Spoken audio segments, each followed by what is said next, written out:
नमस्कार जय हिंद साथियों। हम लोग मध्यकालीन भारत में आज पढ़ेंगे बलबनी वंश को। हम लोगों ने प्रीवियस लेक्चर में पढ़ा था शमसी वंश, जिसमें हम लोगों ने जाना था इल्तुतमिश को।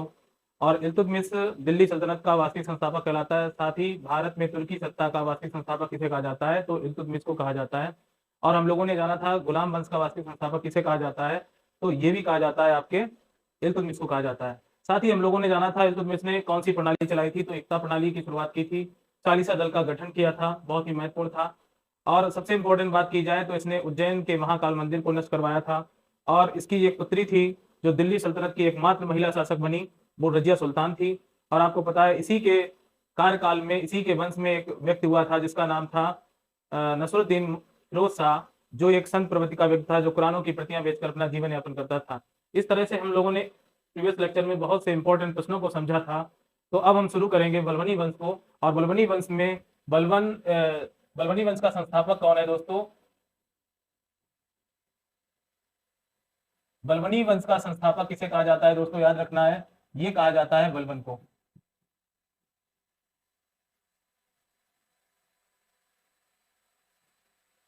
यदि बात की जाए बलबन के विषय में, तो द्वितीय इलवारी तुर्क किसे कहा जाता है? द्वितीय इलवारी तुर्क। द्वितीय इलवारी तुर्क कहा जाता है किस पर्सन को? आपको याद होगा, हम लोगों ने पढ़ा था, ये था आपका बलबन। लेकिन प्रथम इलवारी तुर्क कौन था, तो ये था आपका इल्तुतमिश। अब सेकेंड बात, ये चालीसा दल का सदस्य था।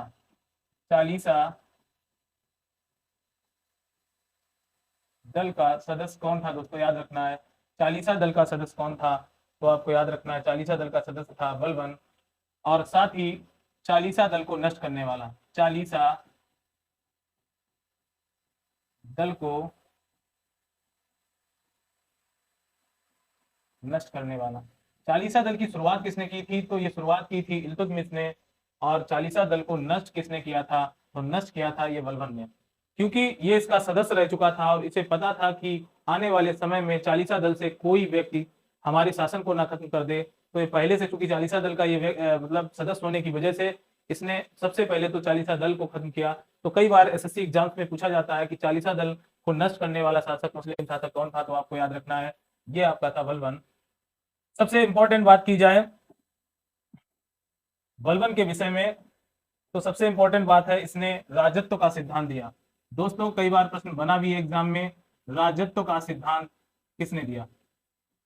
राजत्व का सिद्धांत दिया था बलबन ने। और राजत्व के सिद्धांत की बात करें तो ये फारस ईरान घराने से लिया था।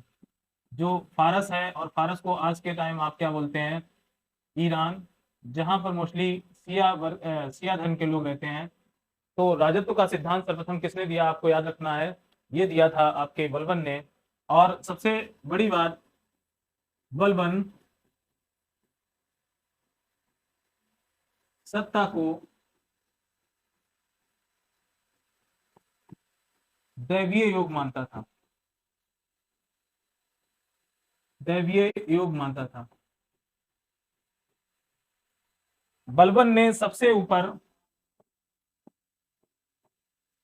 बलबन ने सबसे ऊपर, बलबन ने सबसे ऊपर पैगंबर का पद, सबसे ऊपर किसको माना, तो पैगंबर को माना, किसने, बलबन ने। इसके बाद जो दूसरा पद इसने माना, दूसरा पद पृथ्वी पर किसका है, बड़ा, दूसरा पद सबसे बड़ा किसका है, तो सुल्तान का। आपको याद रखना है, जो बलबन था, ये बलबन की बात की जाए तो खास इंपॉर्टेंट प्रश्न क्या बनते हैं, चालीसा दल को इसने नष्ट किया था, ये चालीसा दल का क्या था, सदस्य था, याद रखना है। चालीसा दल का सदस्य कौन था, तो बलबन। इसे हम द्वितीय इलवारी तुर्क भी बोलते हैं। और इसने कौन सा सिद्धांत प्रस्तुत किया, आपको याद रखना है, राजत्व का सिद्धांत किसने दिया, तो बलबन ने दिया था।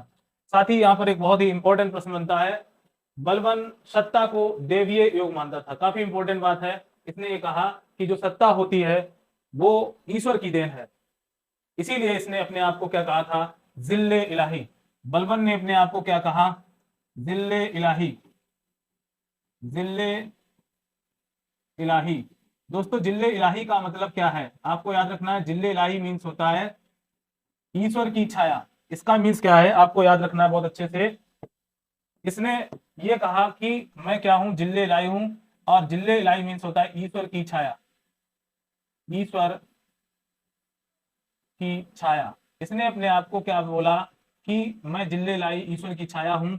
साथ ही इसने एक और इंपॉर्टेंट बात की, वो इसने क्या की थी दोस्तों याद रखना है, वो कहा था नियामत ए खुदाई। इसके बारे में एक और इंपॉर्टेंट बात है, नियामत ए खुदाई, नियामत ए खुदाई, नियामत ए खुदाई।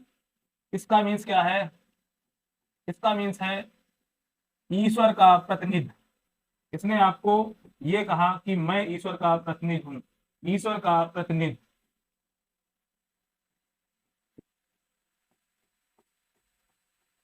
तो ईश्वर का प्रतिनिधि इसने स्वयं को बोला, नियामत खुदाई का, साथ ही जिल्ले इलाही का, ईश्वर की छाया अपने आप को कहा, और ये कहा कि सबसे बड़ा जो पद है वो किसका है, पैगंबर का। सबसे ऊपर जो पद है वो पैगंबर का, और हम मतलब ईश्वर के भेजे हुए क्या है, दूत है। इसने अपने आप को ईश्वर का दूत कहा। किसने, तो ये कहा था बलबन ने, आपको याद रखना है।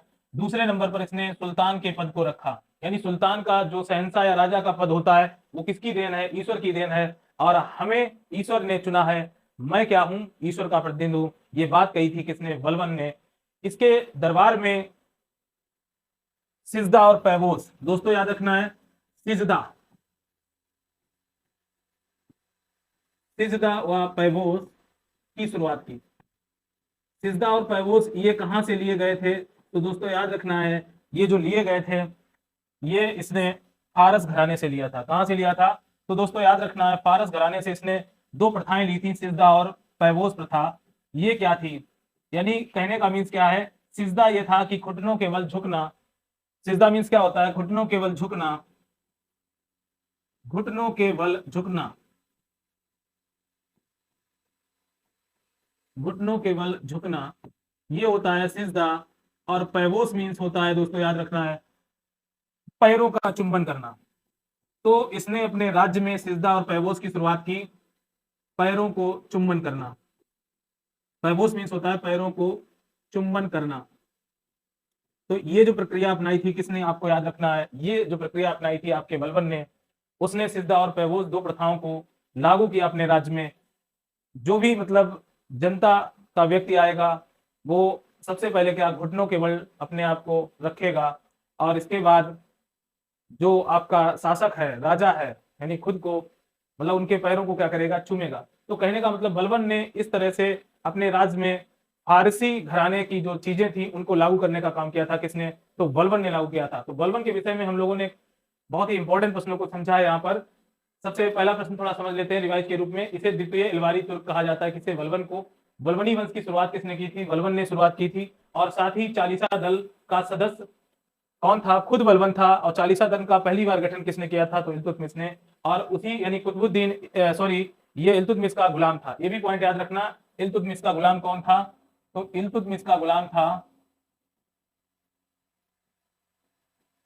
इल्तुतमिश का गुलाम। तो इल्तुतमिश का गुलाम था बलबन, क्योंकि बलबन किसका सदस्य था, चालीसा दल का। और चालीसा दल का गठन यानी 40 वफादारों का गठन किसने सर्वप्रथम किया था, तो इल्तुतमिश ने किया था। इसीलिए इसे इल्तुतमिश का गुलाम भी कहा जाता है। और इसने इल्तुतमिश के अंतिम शासक नसरुद्दीन फिरोज शाह की हत्या करके कह सकते हैं गद्दी को प्राप्त किया था। जो नसरुद्दीन फिरोज शाह था उसका दामाद था, उसने अपनी पुत्री का, बलबन ने अपनी पुत्री का विवाह किससे किया था, तो याद रखना है वो किया था बलबन ने फिरोज शाह यानी नसरुद्दीन फिरोज शाह से। अब आइए हमें ये जानना है कि राजत्व का सिद्धांत, मोस्ट इंपॉर्टेंट, कई बार एग्जाम में पूछा जाता है, राजत्व का सिद्धांत किसने दिया, तो ये फारस घराने से ये सिद्धांत लिया गया था। और ये सर्वप्रथम कह सकते हैं राजत्व का सिद्धांत देने वाला व्यक्ति था कौन, बलबन। एक और इंपॉर्टेंट क्वेश्चन यहाँ पर, ये बलबन सत्ता को दैवीय योग मानता था। कहने का मतलब ये है, कई बार एग्जाम में प्रश्न पूछा है, वो कौन सा मुस्लिम शासक है जो सत्ता को दैवीय योग मानता था, तो आपका आंसर क्या हो जाएगा दोस्तों, यहाँ पर बलबन हो जाएगा। राजत्व का सिद्धांत किसने दिया, तो ये भी दिया था बलबन ने। और सबसे इंपॉर्टेंट यहाँ पर अगर बात करें तो एक और प्रश्न यहाँ पर बहुत ही अच्छा बनता है, आपको याद रखना है। वो प्रश्न ये है, लौह रक्त की नीति, सर्वप्रथम लौह एवं रक्त की नीति, लौह एवं रक्त की नीति अपनाने वाला शासक कौन था, दिल्ली सल्तनत में लौ एवं रक्त की नीति अपनाने वाला कौन शासक था? तो ये बलबन था, जिसने लौ और रक्त की नीति अपनाई थी। और लौ और रक्त की नीति इसने क्या किया था? जो भी इसके दुश्मन थे उनको निर्ममता से, बर्बरता पूर्वक उनको तलवार से काट देना, या उनका पूर्ण रूपेण क्या करना, निशंस तरीके से उसकी हत्या करना। तो यही कहलाती है लौ एवं रक्त की नीति। और लौ एवं रक्त की नीति लाने वाला शासक आपका कौन था? तो आपको याद रखना है, ये था बलबन। तो आपसे प्रश्न एग्जाम में पूछा जाता है, लौ एवं रक्त की नीति अपनाने वाला कौन सा व्यक्ति था? बलबन था। बलबन के यहाँ सिजदा और पैबोस प्रथाओं का भी प्रचलन था। यानी कहने का मतलब, कोई भी जो जनता से रिलेटेड कोई पर्सन होता था तो शासक के सामने घुटनों के बल, या सुल्तान के सामने घुटनों के बल झुकता था और उनके पैरों का क्या करता था? चुंबन करता था। तो ये बहुत ही इंपॉर्टेंट पॉइंट है जो आपके एग्जाम के लिए दोस्तों, आपकी एसएससी, पीसीएस, अन्य सभी एग्जाम्स के लिए, जो भी स्टेट लेवल के एग्जाम्स हैं उन सभी एग्जाम्स के लिए बहुत ही महत्वपूर्ण प्रश्न है। तो दोस्तों हम लोगों ने यहाँ पर समझा, राजत्व का सिद्धांत दिया था बलबन ने। चालीसा दल का गठन किसने किया था? नहीं, चालीसा दल को सदस्य कौन था? तो बलबन था। और चालीसा दल को नष्ट करने वाला कौन व्यक्ति था? तो दोस्तों ये बलबन था। बलबन ने सबसे ऊपर किसका पद माना? तो ये पैगंबर का पद माना। और साथ ही साथ दूसरा पद किसको माना? सुल्तान के पद को। इसने अपने आप को जिल्ले इलाही कहा कि मैं ईश्वर की छाया हूं। और साथ ही इसने सबसे महत्वपूर्ण जो बात की थी, नियामत खुदाई। नियामत खुदाई मीन्स होता है ईश्वर का प्रतिनिधि। तो इसने अपने आप को ईश्वर का प्रतिनिधि कहा। तो इस तरह से जो बलबन था, इसने सबसे ज्यादा क्या है, जो कुलीनता कह सकते हैं, मर्यादा और कुलीनताओं को मानने वाला ये क्या था? शासक था। तो मर्यादाओं और कुलीनताओं पर इसने सर्वाधिक क्या दिया? बल दिया। कई बार प्रश्न एग्जाम में पूछा जाता है कौन सा मुस्लिम शासक है जो मर्यादा और कुलीनताओं पर सर्वाधिक बल देने वाला शासक था? तो ये आपका बलबन था। तो इस तरह से दोस्तों बलबन के बहुत ही मोस्ट इंपॉर्टेंट प्रश्नों को हम लोग समझ रहे हैं, जो आपकी आगामी एग्जाम, एसएससी, पीसीएस, आपके रेलवे, बैंक या अदर किसी भी स्टेट एग्जाम्स के लिए बहुत ही महत्वपूर्ण प्रश्न है। तो दोस्तों हमारे चैनल के साथ बने रहिए। यहाँ पर आप मध्यकालीन भारत, साथ ही साथ एंशिएंट हिस्ट्री और आपका जो आपका मॉडर्न हिस्ट्री है, उन सभी को आप लेक्चर के माध्यम से बहुत ही सरल और अच्छे ढंग से कह सकते हैं और अच्छे ढंग से सीखेंगे। तो आइए नेक्स्ट बात करते हैं। नेक्स्ट पॉइंट आपका, सर्वप्रथम बलबन ने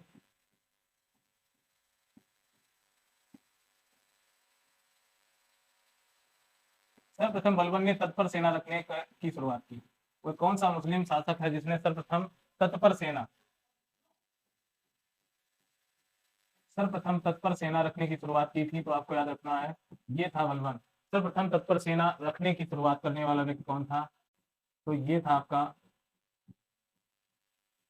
आपका बलबन। तो इसने सर्वप्रथम कैसी सेना की शुरुआत की थी? तत्पर सेना रखने की शुरुआत की थी। बताया जाता है इसके जो दरबारी थे, काफी मोस्ट इंपॉर्टेंट प्रश्न है, बलबन के दरबारी कौन कौन से थे वो याद रखना है आपको। तो इसमें दो प्रमुख नाम आते हैं। एक नाम आता है आपका अमीर खुसरो का। अमीर खुसरो किसका दरबारी था? तो याद रखना, ये बलबन का भी दरबारी था।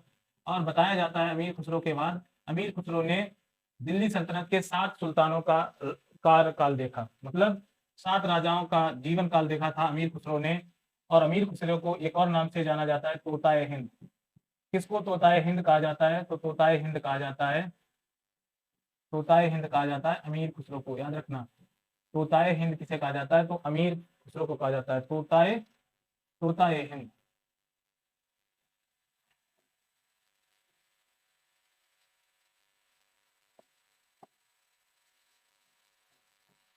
तोता ए हिंद किसे कहा जाता है? तो आप याद रखना है, अमीर खुसरो को कहा जाता है। साथ ही साथ इसने सितार का आविष्कार किया। ये भी प्रश्न बनता है, सितार का आविष्कार किसने किया था? तो सितार का आविष्कार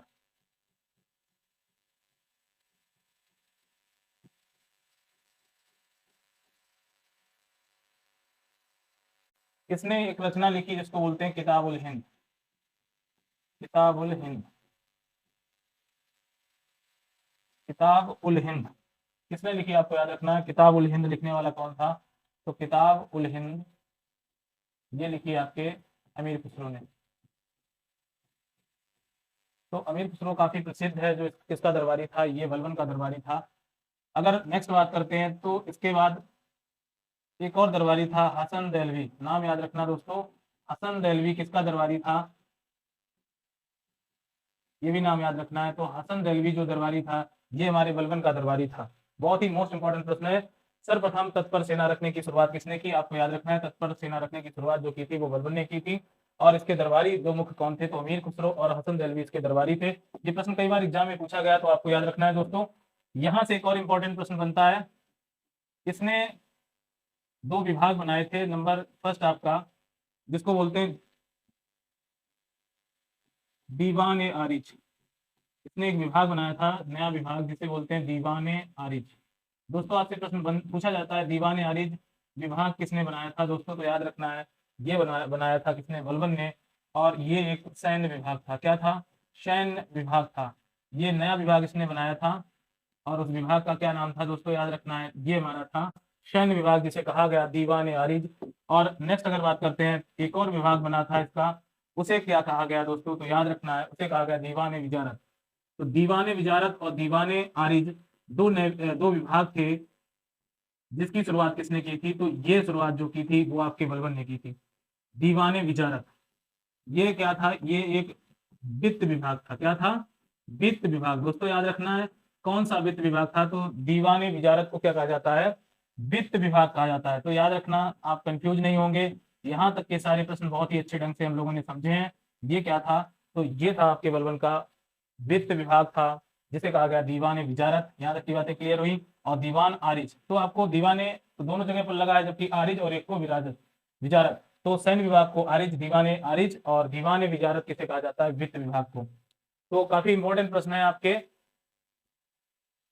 सर्वप्रथम तत्पर सेना रखने की शुरुआत किसने की थी? बलबन ने। और आपको पता है राजत्व का सिद्धांत किसने दिया था? बलबन ने दिया था। और सर्वप्रथम इसने सिजदा और पैबोस अपने यहाँ लागू किया था दिल्ली सल्तनत पर। और आपको पता होगा कि ये इसने कहा जो सत्ता होती है वो दैवीय योग है, ये किसने कहा? और ये किसका गुलाम था? तो इल्तुतमिश का गुलाम था। कौन? तो आपको पता है किस, बलबन को। और साथ ही साथ इसको क्या कहा जाता है? द्वितीय इलवारी तुर्क कहा जाता है। किसे? बलबन को। और प्रथम इलवारी तुर्क किसे कहा जाता है? तो इल्तुतमिश को कहा जाता है। ये बातें हम लोगों ने बहुत अच्छे से समझी थी। बलबन ने एक व्यक्ति था पारस का, जो पौराणिक कथाओं में था अफरासियाब। कई बार प्रश्न पूछा जाता है, अफरासियाब का वंशज किसने, किस मुस्लिम शासक ने अपने आप को बताया? तो दोस्तों याद रखना है, अफरासियाब ये एक पौराणिक नायक था, अफरासियाब।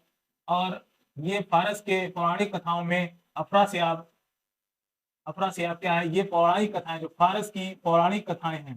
कहाँ की? दोस्तों याद रखिए, फारस की पौराणिक कथाओं का एक नायक था। पौराणिक, पौराणिक, तो पौराणिक कथाओं का एक जो नायक था, उस नायक का नाम क्या है? अफरासियाब।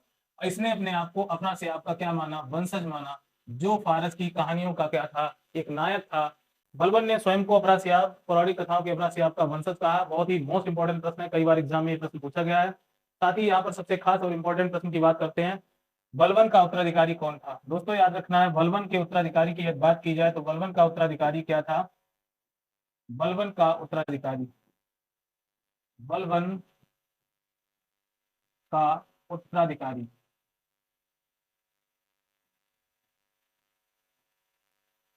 बलबन का उत्तराधिकारी था कैकुबाद। याद रखना नाम, इसके उत्तराधिकारी का नाम था कैकुबाद। कैकुबाद की बात करें तो बुगरा खां का बेटा था, बुगरा खां, बुगरा खां का बेटा।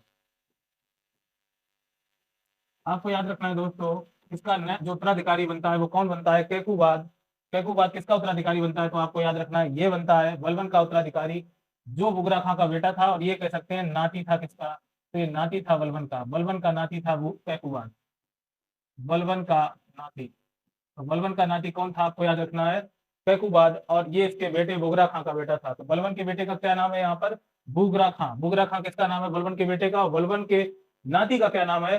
कैकुबाद। यानी सत्ता किसको हस्तांतरित हुई? तो कैकुबाद को। और कैकू के बाद शमसुद्दीन क्यूमर्स, शमसुद्दीन, शमसुद्दीन क्यूमर्स को सत्ता मिलती है। तो आपको याद रखना है, यहाँ पर प्रश्न पूछा जाता है एग्जाम में कि जो बलबनी वंश है उसका अंतिम शासक कौन था? बलबनी वंश का, बलबनी वंश का अंतिम शासक कौन था दोस्तों? बलबनी वंश का अंतिम शासक,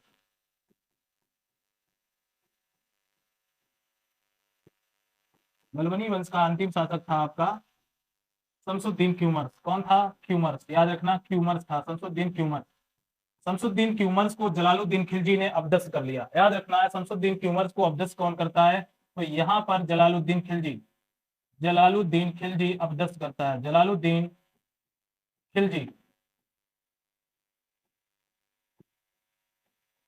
यहाँ पर अब जो सत्ता हस्तांतरित होगी वो खिलजी वंश की शुरुआत होगी, क्योंकि जलालुद्दीन ने किस वंश की शुरुआत की थी? तो एक नए वंश की शुरुआत की थी जिसे वो कहा गया खिलजी वंश। तो दिल्ली सल्तनत में अब जो हम लोग पढ़ेंगे आगे वो होगा हमारा क्या?